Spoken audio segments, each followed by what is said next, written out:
Today I would like to talk to you about the law of the edge. It's a teamwork law. Basically, here's what it says. The difference between two equally talented teams is leadership. Got a question to ask you. What allowed the Chicago Bulls to win 7 NBA championships? Leadership. Michael Jordan, Phil Jackson. And isn't it interesting now as Los Angeles has won 2 straight NBA championships?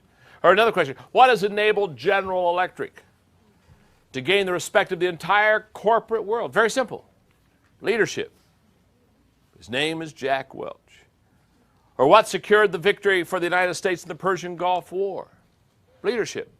Colin Powell, Schwarzkopf. Everything rises and falls on leadership. All things being equal, 2 teams come together. The team that has the best leadership will win. I love the book of Proverbs because of its wisdom. 2 classic Proverbs that really underscore this law. Proverbs 29:2. When good people run things, everyone is glad. But when the ruler is bad, everyone groans. Isn't that classic? Or Proverbs 29:4, a leader of good judgment gives stability. An exploiting leader leaves a trail of waste. I was up in, where was I? Dayton, Ohio, doing a Peter Lowe seminar last year. And on the program that day were a lot of people, but 2 of the people that were on the program are 2 of my favorite people, Zig Ziglar and Lou Holtz. So we had lunch together. And whenever you have lunch with Zig and Lou, you just basically eat. Because the 2 of them are going to do all the talking. And I let them talk because I eat and take notes. Because, I mean, they have clever thoughts and ideas and humor, and I just take notes and listen to them carefully and then put them in books and then let those boys buy the books. But anyway. So, you know, Lou Holtz has been a very successful football coach. But a couple of years ago, he went to the University of South Carolina, a team that has not been successful. In fact, as we were having lunch that day, Lou had just finished his first season with the University of South Carolina, and they had not won a game. They were winless. So we're having lunch, and I'm saying, Lou, how's the team going to do this year?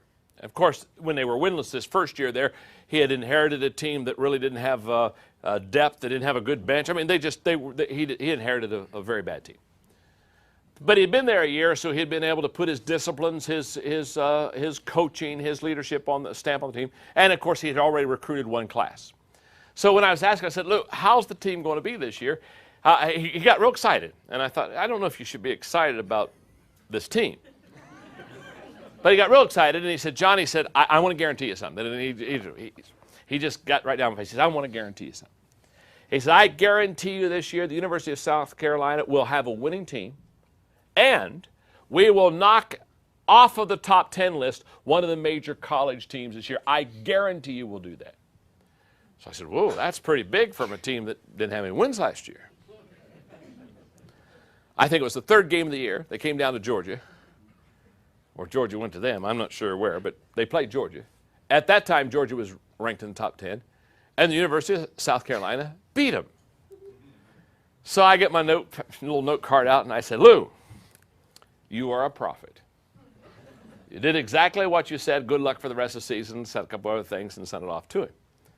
Well, Lou Holtz not only beat Georgia that year, but I think they won 9 games and went to a bowl game, of which in the bowl game they won. Now, what causes a team that continually loses and the previous year doesn't win a game to turn around and win 9 games and go play in a bowl game on New Year's Day? It's very simple. The answer is leadership. Everything rises and falls on leadership. The best thing that can happen to a team is for them to get a good leader. In fact, it was Lou who taught me several years ago that a bad coach with good players will lose, but a good coach with average players will win. And this incredible law of the edge says that leadership helps the team to win. In fact, in your notes, leadership always makes a difference for an organization, but perhaps never greater than when two equally talented teams are in contest.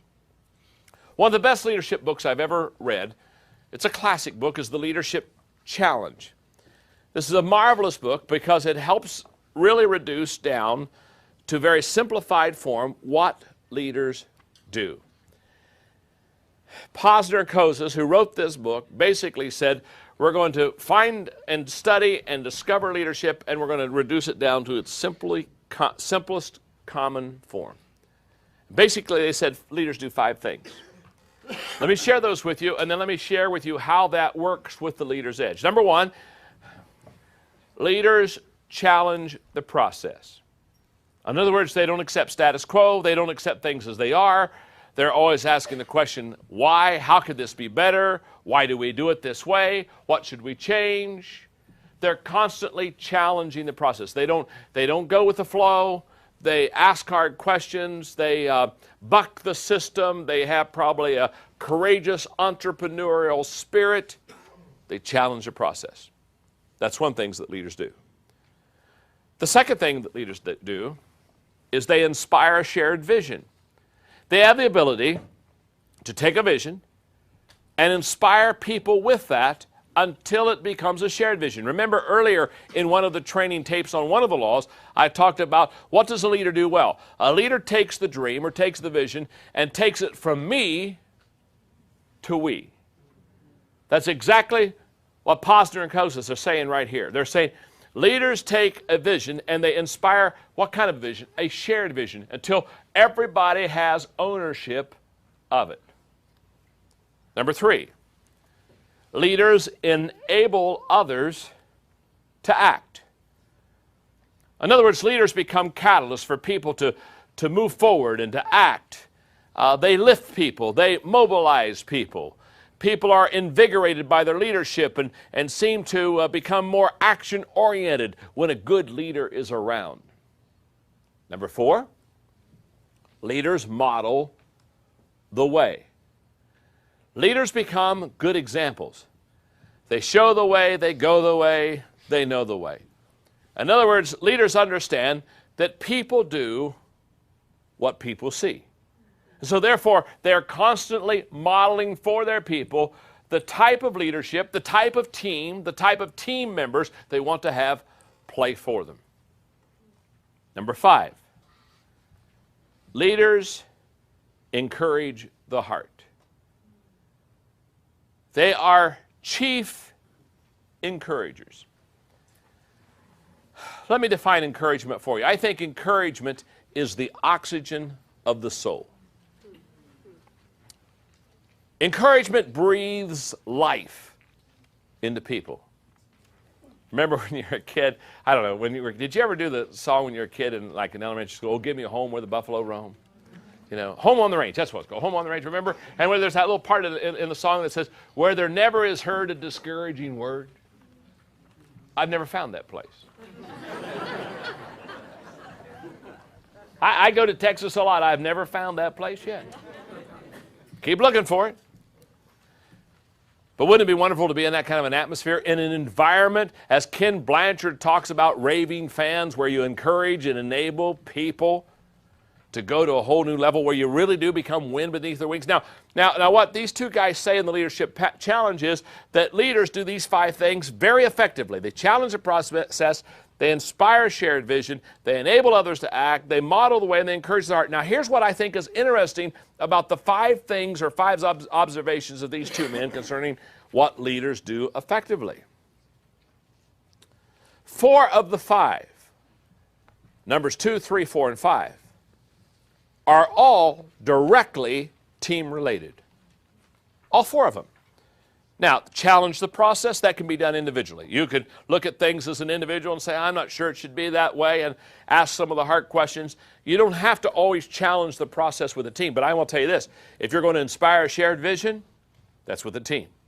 If you're going to enable others to act, there is an assumption there. And if you are going to model the way, there's an assumption there that somebody's following you. And if you're going to encourage the heart, obviously, those four are directly connected with your ability as a leader to get your best out of the team. Now, the leader's edge says that the leader makes the difference.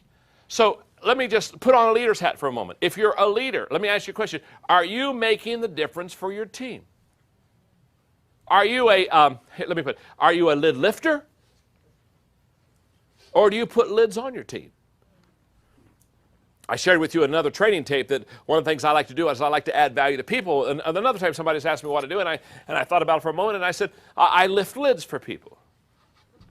I take the lid off and help them to rise to their potential. I do my best to, let you out of jail. You know what I mean? Move the bars, give you some freedom, get you growing, stimulate that growth just a little bit, help you to see the sky, help you to reach your potential, be all that you possibly could be. That's kind of what I try to do. Now, here's what I know. The things that these two men talk about leaders doing effectively: inspiring a shared vision, these things that involve the team, enabling others to work, modeling the way, encouraging the heart. Here's what I know. You can learn to do these things. Let me ask you a question. Can you learn to encourage people? Yes or no? Of course you can. Now, for some of you, it's going to be hard. It's not your natural temperament. Your gift spiritually is discouragement.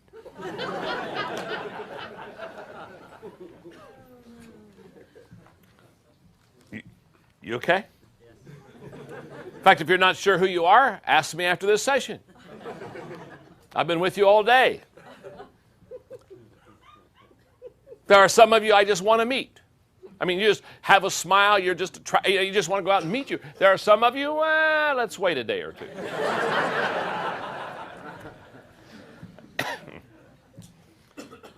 Just kidding. So if you're not sure, during a break, come up and see me. Because I'm always amazed at people that are in the people business, and I see this all the time, people that are in the people business that aren't any good with people. Can I tell you, this is a tough business to be in if you're in the people business and you don't like people. Or if people don't like you. And I just see them. Sometimes I say, oh my goodness, you're in the people business. And I look at them and say, oh my goodness. Oh, they're not going to make it.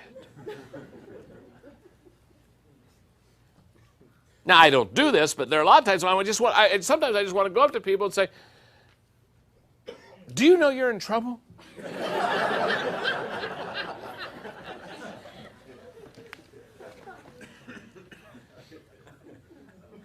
You can learn to encourage people. You can certainly learn to model the way. Isn't that true? You can certainly, if you want to be a model and model, see what here's what I want you to know. These skills are teachable, transferable skills. When I do leadership conferences, a lot of times people will raise their hand, they'll ask the question. In fact, this is the most popular question probably in leadership conferences. People will raise their hand and they'll say, John, I'll say, yeah. They'll say, let me ask you a question. They'll say, are leaders born? And whenever they ask me the question, are leaders born, I give them the same answer. Of course they are.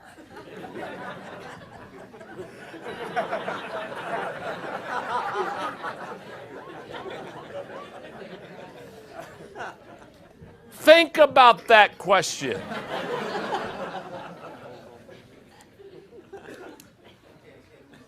I've never met an unborn leader. Don't particularly want to. Something scary about this. See, when they ask, are leaders born? What they're really not asking, are leaders born? Hello. Of course leaders are born. So are non-leaders born. We're all born. Hello. What they're really asking is, are there some people that when they're born, they got it? And are there some people when they're born, they don't got it? And if you got it, you lead.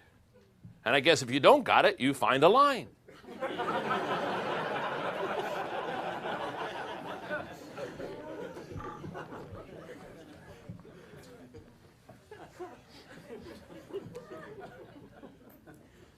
What's wonderful about training people to be team players. What's wonderful about leadership is that people can learn how to do this. You can learn how to be a leader. You can learn how to be a good team player. You can learn how to develop a good team. It's not an accident. It's not an accident that teams that consistently win because they have good leadership. So I want to call a timeout and say to you, if I were sitting in this room and had the notebook open, and if I would be taking notes right now, and I just had a teacher say that the law of the edge says that the difference between two equally talented teams is leadership, if that's where you are, and if I heard that, the first thing I'd be saying to myself is that if that is true, the law of the edge says the difference in leadership is based, or the difference in a team is based on leadership, then what I would do is I would do everything in my power to learn how to lead effectively. And here's what is most important, and here's what I don't want you to miss. When you become a leader, one of the things you understand when you become a leader is that you're not only responsible for yourself, but you are responsible for others. The law of accountability. One of the things that I think is kind of a continual load that leaders have is the fact that they're always going to be accountable. But here's the good news. I guess the bad news is it gets a little heavy, doesn't it? I guess the bad news is that the load gets a little heavy, and you kind of carry the team, and you sometimes have to pull the team, and you have to lead the team. I guess, but let me give you the good news. The good news is, if you're a leader, you're the only person on earth that has the ability to multiply yourself through others. And the moment you understand that, then you'll commit yourself to developing your team and training your team and spending time with your team and raising them up to a whole new level, because you'll understand as a leader now, as you go, the people go. And if you go well, they go well. And if you win, they win. And guess what's more fun than winning by yourself? Winning with others. And that's the law of the edge. The law of the edge says that leadership makes the difference.